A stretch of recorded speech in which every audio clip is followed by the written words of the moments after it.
but the Prado is based on the 4Runner. So if you look at that, that is a version of a Land Cruiser that isn't like, you know, the 80 series, 100 series, 200 series that we're all used to seeing.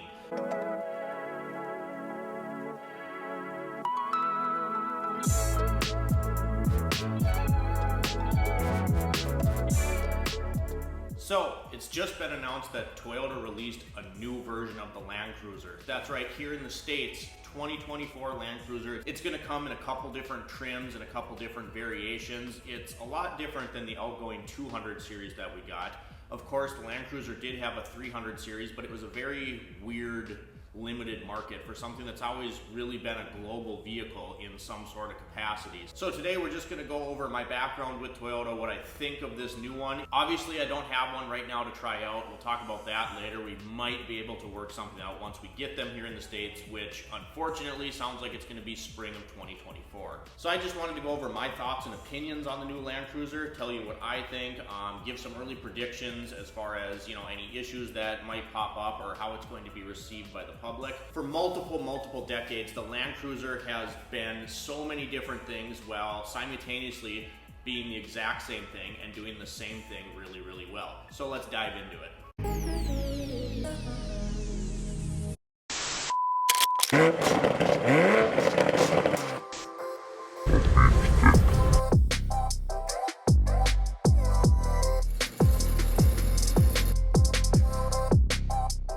Alright, so first we're going to start with two photos of the new Land Cruiser, and it's going to come in two variations. I believe the base model is going to be called the 1958, I believe, which is kind of similar to how when they did the Tundras, you know, we had the special edition Tundras, there was the 1794 edition, which was comparable to like a Ford King Ranch per se. So this time they kind of took the nameplate, the historical date or year, whatever time period, and they switched it around. So the base model is going to be the 1958, and then you have the Land Cruiser, and then I believe there's like a first edition or something like that, which is something we've seen in like the GR cars, you know, the Corolla, the Supra, there's like a launch edition, whatever. So they're putting it at different price points.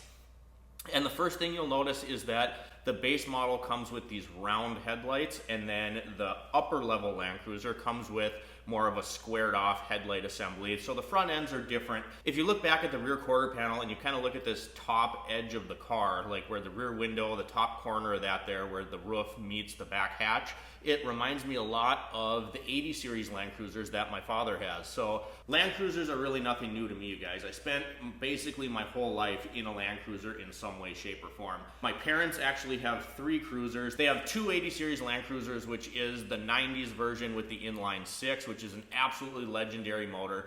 And then they also have an FJ Cruiser. And then at the intro of this video, I talked about the Land Cruiser has done so many things and at the same time been the same thing, which is a super capable off-roader slash overlanding rig slash whatever people want it to be in an off-road capacity, really. And I grew up listening to my old man just completely, you know, put the Land Cruiser up on this pedestal. And then you fast forward, I spent 8 years as a technician at Toyota, and I realized very quickly that rightfully so. The Land Cruiser, like Toyota's always been known for reliability and durability. Stupid flies. The Land Cruiser's always been known for its dependability, reliability, and Toyota has always been known for that. So if Toyota's here, Land Cruiser is like a step up from that. And just every single one that you work on, you can just tell everything's done just a little bit nicer, kind of like Lexus per se.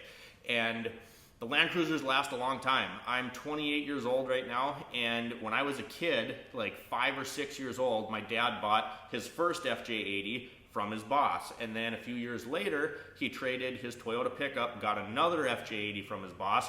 Both of those vehicles are still around. If you remember the 92,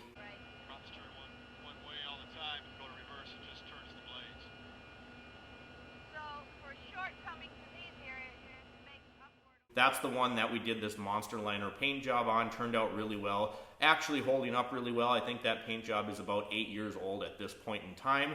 And then he's got his black 97, which pretty simple build, nothing crazy done to it. It's got an Old Man Emu 3-inch suspension lift, some Pro Comp wheels, and BF Goodrich all-terrain TAs. So both of them are pretty mild, but they've been around since I was like knee high. And yes, the 97 did blow a head gasket. We rebuilt the motor ourselves, but it had that failure at like 220,000 miles. And the Land Cruiser is designed, if you read the owner's manual on those 80 series, to be rebuilt like 6 times. So there's enough material there that you can rebuild, resurface the block, hone it out. You can do all that 6 times before you would need to get a new engine. So these things have always been super overbuilt. That brings us to now. So, you know, we saw the progression of the Land Cruiser all the way back from the 40 series. They had some wild stuff like the Iron Pigs. I got to see all of these when I got to go visit the Toyota Land Cruiser Museum in Salt Lake City, Utah. So throughout this video, I'll put some clips in of that experience, and it was really cool to see all the different renditions of Land Cruiser that existed throughout time. You know, we had the 40 series, there were some pickup renditions of that, you had the Iron Pigs, you had this thing that's called the Turbo Wagon, and where I think this gets interesting is there's already people criticizing this new Land Cruiser. Oh, it's too small. Oh, it has a 4-cylinder, all this stuff. Well, the Land Cruiser has always been a nameplate that has had a lot of diversity, right? The 70 series, which unfortunately we never got here in the States, they're still making them essentially the same way that they have been for the last, I don't know, however many years. You know, they're really popular over in Australia. There's some diesel variants. So me personally, I'm not sold on the idea of having a 4-cylinder hybrid in the new Land Cruiser, but it's nothing new, right? We've seen so many different renditions of this Land Cruiser nameplate that it really doesn't, I don't like it, but it really doesn't completely put me off to this thing. Look at the FJ Cruiser. While it wasn't completely labeled as a Land Cruiser per se, it still uses the Toyota Cruiser nameplate and fits into that category, right? The Toyota Land Cruiser has always been pretty diverse. That's the #1 complaint that I've been seeing about this new cruiser is everyone says it's too small. Well, for example, look at the Land Cruiser Prado. I can't remember what it was labeled as here over in the States. It was a Lexus, but the Prado is based on the 4Runner. So if you look at that, that is a version of a Land Cruiser that isn't like, you know, the 80 series, 100 series, 200 series that we're all used to seeing. So there were lots of different versions of these cars. My friend Corey just picked up a V8 4Runner, and it's weird to see that, you know, this is this awesome machine that the 4Runner is a whole nother video. They've really proven themselves to be awesome. And he has the V8 version, which happens to be the platform that Lexus model that overseas is a Land Cruiser Prado. So I think Toyota has some wiggle room here. And you look into this thing and you look at what else is being released on the market. You know, with Wranglers, of course, are not going anywhere. They're always going to be around. You have the Bronco Sport. You have the new Bronco. All of these companies are bringing these things back, and Toyota kind of has to stay with the times. While I would have loved to see like a new inline 6 or something like that, or a V8 in this Land Cruiser, look at the competition. You can kind of see where they're going with this. Lastly, I just wanted to mention some of the newness that's in this new Land Cruiser. You guys have been on the channel for any length of time. You know I don't particularly love all of the new technology getting added into vehicles. I think things are getting overcomplicated, and that's a whole nother video. It goes into, you know, the government trying to make vehicles like super green, which, yeah, I'm not going to even get into that. But let's talk about where all of that has gotten us. Depending on whatever angle you look at it, doesn't really matter. Where has that gotten us today? So the new Land Cruiser is going to have a hybrid 4-cylinder turbo as the only power plant that you can get in this cruiser we're going to get in the States. Yes, there's a 300 series that is more like your traditional cruiser. No, we didn't get it here. So with this hybrid 4-cylinder, you know, when Toyota started doing all this stuff, it's been years in the making, you know, and now we have the Sienna as a hybrid. You can get a Tundra as a hybrid. They dropped the V8. All of this stuff was a long time coming. Back when I was at Toyota, you started seeing it first in the Lexus models. All of a sudden, occasionally at Toyota, we're seeing Lexus turbo engines, and it was like, it's coming. It's going to trickle down. Toyota's going to do it.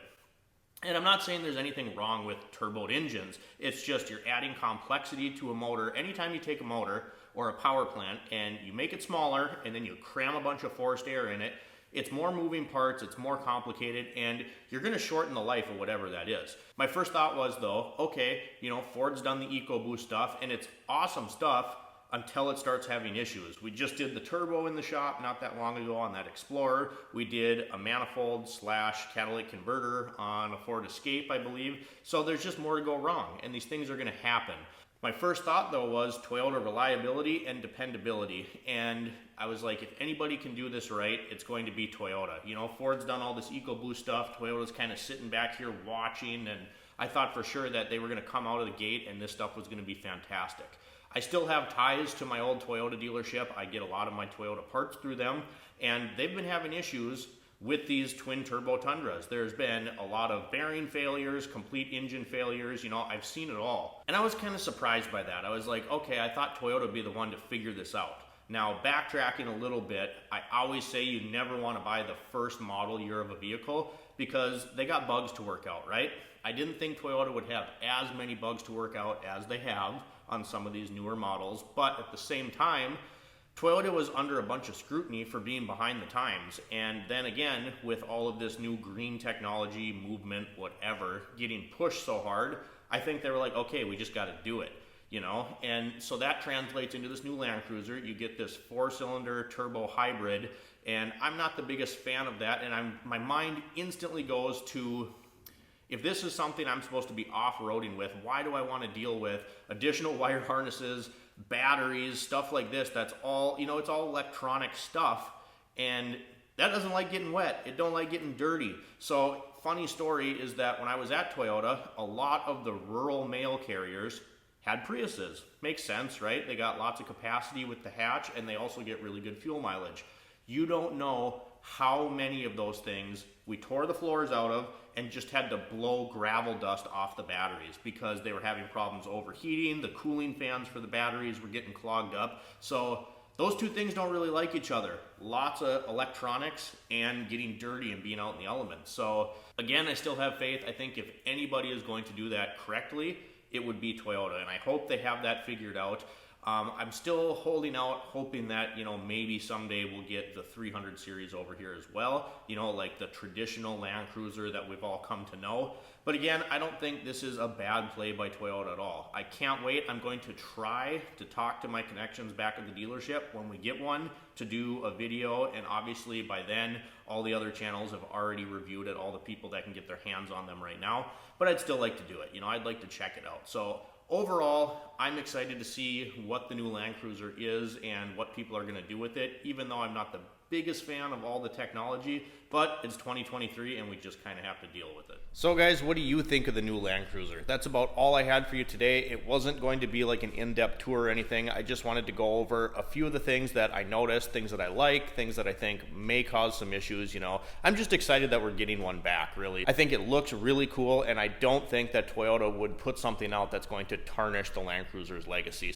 But I want to hear what you guys think of this new LandCruiser, so drop me a comment down below, like the video, it really helps me out, I super appreciate it. Subscribe if you've not already, and as always, we'll see you next time.